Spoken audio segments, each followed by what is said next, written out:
Hello, welcome to my recap of the game between Fabiano Caruana and Richard Rapport from the round 10 of Tata Steel. We got a very interesting game here. Let's see how it went. We had c4, e6, knight c3, knight f6. The same opening as in the game between Anish Giri and Jan Krzysztof Duda. And again, white chose to use the fact that black allowed e4, but in this case, black doesn't play d5 like Duda did. He played c5, trying to stop d4 first, and then to play for something else. And this position can transpose to Sicilian after knight f3, knight c6, and so on and so on. So Fabi chose here to play e5 to punish black for allowing e5, but it's also a very normal line. Knight goes back to g8, and now white is leading in development, but the center is not so stable because c5 is kinda dislodging the e5 pawn. Here it was possible also to go for knight f3, knight c6, and here to go for a sacrifice of a pawn with d4, because after capturing the e5 pawn hangs, but it allows this. And now it's not good to play d6 because of knight e4, and lots of problems for black, so black has to allow knight d6 somehow, and he plays a6, knight d6, takes, and after f6, black is a pawn up, but white has a bishop pair and his position is slightly better, I would say. But in the game, what happened was that Fabiano played d4, Rapport took, knight c6, and now slowly black catches up in development. White goes to f4, and now d6, tries to develop for free by something like this, bishop d6, knight f6, and just going for a castle.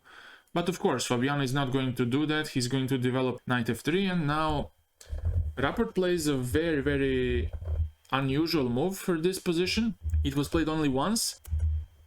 It was knight h6, and actually this move was played by Alan Pichot against Danil Dubov in some online events.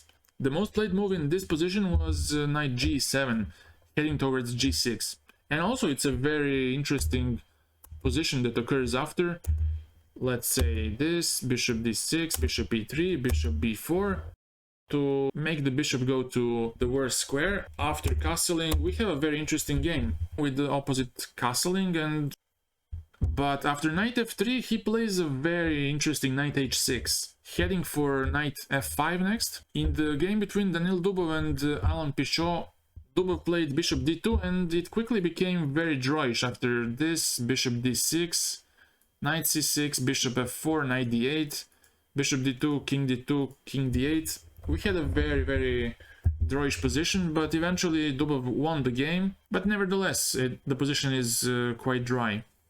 So here Fabi chose to play e6, and after bishop d6 to go for queen g5. What happens here? Black is offered the trade. He can go for a long castle, I think, and have a pretty decent game. But Rapport chose to take on g5 in this position, and after bishop g5 he went for f5, trying to deploy his knight via f7 and somehow to get some expansion on the king side by g5. And again, something like this g3 was possible as well, but maybe Caruana didn't feel like it was doing much. Even though the structure is ruined for black on the king side, there was no immediate way to punish this. So he went for a long castle first, bishop c5, and now he plays a very sweet move, a very interesting move, knight e5, relying on the fact that knight e5 is not possible because of rook d8 and winning the rook. So after knight e5, Rapport chose to just go back with the knight.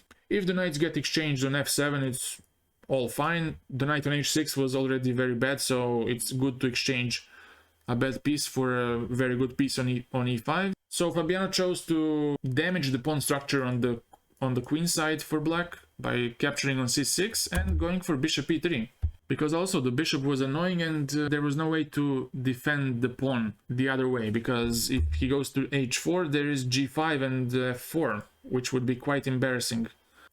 So he goes for this exchange, Rapport accepts this, and king e7. He wants to connect his rooks, and also he wants to go for knight e5, g5 to expand on the king side somehow. Bishop e2. Now Rapport goes for g5.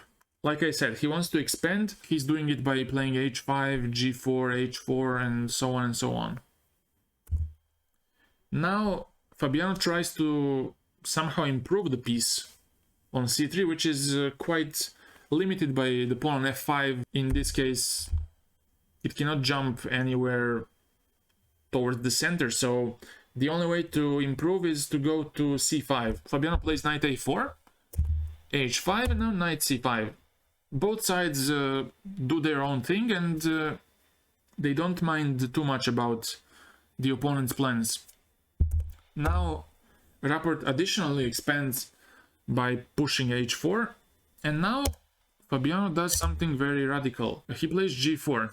He tries to stop this expansion once and for all, because maybe he was afraid of some g4 move in the future, or knight e5 followed by f4. A move like e4 here would not help so much, because after f4 the knight could go to e5 and start pushing g4. If white tries to stop g4 like this, there is always e5, and after let's say b4 to go and reroute the knight to e6, because the bishop still cannot go to e6 since it allows some bishop g4, rook d7 ideas, and black just gets too passive. So with knight d8 you just reroute the knight to e6, try to kick this knight away and have a very good game. He didn't choose this, he played g4. After which Rapport doesn't take on g4, because it would just open up the bishop and put some pressure on the g5 and e6 pawns. After capturing, rook g1 is next. The pawn on e6 is also quite weak, so he keeps tension by knight e5 here. And now he's happy to exchange off these pieces, because now the bishop comes to life by bishop e6, and it's much easier to play for black. So that's why he plays this, to just keep tension on g4, and now white is the one who has to answer to black's attack. Now Fabiano makes a mistake and he plays rook d4. The idea is in general very good. He wants to defend the pawn on g4 and also to double on the d file and continue some slight pressure. But the better move was to do it from the other side, rook hg1. And you'll see why is that important in a few minutes. In this case, black is now facing lots of trouble. g5 pawn is weak, so the threat is gf5 by capturing the pawn g5. So if black tries something like this, then white can just slowly improve by king c2, king c3, start pushing these pawns on the queen side and put some pressure, because now the knight is very good on e5, but the bishop on c8 is not so good. White maybe has some ideas even like just rook g2, rook g1, putting pressure on g5. Also some ideas like rook d4 and using the pin on the g file by capturing on f5 and capturing on h4. This could be a problem for black, and instead of rook g8 he could have gone with fg, and after capturing to capture on c4. And there is lots of sharp play here, because e3 is hanging also. If let's say rook d4, there is some crazy line. After bishop e6, capturing rook e4, king d6, knight e6.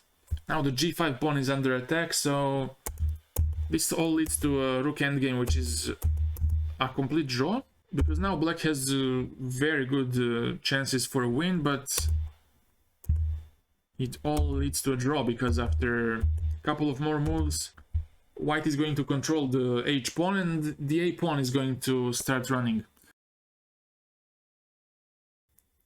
What happened in the game was that Fabiano missed something and he played rook d4, hoping for fg, bishop g4, and having more or less the same position as I mentioned before with slight pressure. He missed that Rapport can just change the move order, capture first with the knight. And the reason why it's different is that after bishop g4, now you don't capture like this, because after rook g4 there is still lots of pressure on the g5 pawn and black is much worse here.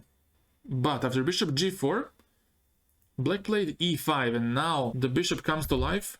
After rook d2, fg4, all of a sudden bishop f5 might come next. Also you have 3 versus 1 on the king side, so that's also very good. Fabiano tries to challenge Rapport by attacking this pawn on e5, and here he plays rook h6. Tries to anticipate knight e5 by playing rook e6. But what was better here was to play bishop f5 immediately, give up the pawn this way, activating the bishop to f5, and in case of knight e5 to go bishop e4. And now the point is that after rook g1 to put pressure on g4, there is g3. And now you cannot capture like this because of h2, and the h pawn is just a massive support. The same goes for rook hd1, just g3, and if takes, just h3, and the rook has to be very passive, which doesn't leave too much hope to white. But what happened in the game was that black played rook h6, and after white took, rook e6, knight captures on g4, rook e4, and now knight f2. Now Rapport chose to take this pawn on c4 because it's a healthier pawn, so the e-pawn is going to be a problem later on. Rapport thought that this is the better choice to do, to capture the healthier pawn. Now Fabi chose rook c2, they exchanged, and go bishop e6. Black has a nice edge because he has 2 against 1 on the king side, but also the play is on the both flanks, so white cannot focus only on the king side. He has to also focus on the queen side and what happens there. Black can easily switch to the queen side, and if white is too focused on the king side, the queen side might collapse. But first, white goes for rook g1, tries to attack the g5 pawn, and Rapport first plays rook f8. Now knight e4 would be excellent for white because it attacks the g5 pawn, but there's always bishop f5 and it's always bothering white. So he tries the second best thing, and that's knight d3. Now black goes g4. He advances his pawn. These pawns on the king side are so tough to defend. Now the king has to also join the defense on the king side, but now Rapport improves his king. After b3, he tries to fix the pawns on the queen side, not allowing any a3, b4. That would in some way improve white's position, and also it's the move 35, so he's trying to make some moves that are not so forcing. He knows that he's better, but he's waiting for that move 40. After king e1, Fabi also does the same, he just sits and waits. King e5, knight g2, tries to provoke h3, which would weaken the potential of these pawns, because now the g-pawn is not a big threat, like with the pawn on h4. There's no support and it's much tougher to push those pawns. So he goes rook h8 first, keeping the option of g3 alive. Fabiano plays knight f4, and now Rapport strikes with g3. And the point of this is, if Fabiano takes, there's h3 with h2 next and bishop e4, hitting on h1 and supporting this pawn, which will become a queen. And in the best case, white can give up the knight immediately like this, but that's also lost. After g3, white tried with rook g2, but after bishop e4, rook d2, Rapport played h3. Now there's this h-pawn, which is very dangerous. After a3, the move Rapport played here is, can you guess what? I'll give you a couple of seconds to solve the problem. And the move he played was rook d8. If white captures, there is gh2, and the h-pawn is queening on the next move, so Fabi played rook b2 here, but after bishop f3, there are threats like rook d1 or gh2. When you combine those two threats, it's impossible to play this position, because if you go knight e2, there's just gh and the h-pawn promotes. So that's why in this position Fabiano resigned. There's no way to deal with this position. If you try something like rook b1, again you allow gh2 and queen on the next move. So that's it. If you got any questions, please let me know in the comment section, and I will get back to you, and have a nice day. Bye.